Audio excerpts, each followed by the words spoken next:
Hello, it's Father Samuel Hakim in Albuquerque with a word of hope for Tuesday of the first week in Ordinary Time. Do we know and believe that God is all-powerful? Indeed, that God has power over every situation, every force of nature, every supernatural force as well.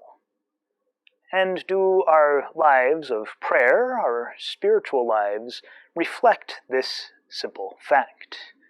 Now we know this to be true, that God is all-powerful, almighty, that God can accomplish the impossible or the seemingly impossible.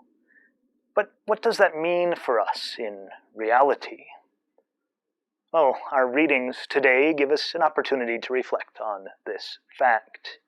I'm going to start actually with the Gospel. It's toward the beginning of the Gospel of Mark, we see Jesus preaching and teaching. People are amazed at what he has to say, and then he comes face to face with a man with an unclean spirit.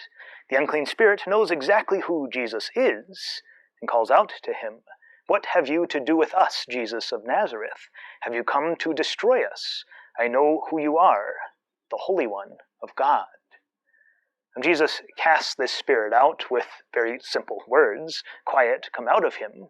And the people are astounded that he has power and authority not just in how he teaches, but also over the unclean spirits, over, quite simply, everything.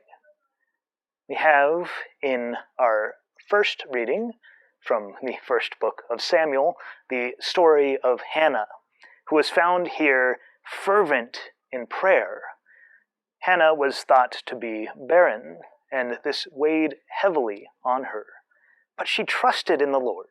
She trusted in his power, and so she reaches out to him in prayer. Her prayer is heard and answered, and indeed she does conceive a son. So again, back to that question. Do we acknowledge, do we truly believe that God has power over everything? Are we willing to surrender our lives to him, our requests to him, to pray to him fervently for what it is that we need? This is faith, quite simply put, to know God as the God of all, and to place our trust fully in him. So may we come to know God's power in little ways in our lives as well as in big and significant ones. And trusting and knowing that power, may we entrust our entire lives to him. And God bless you.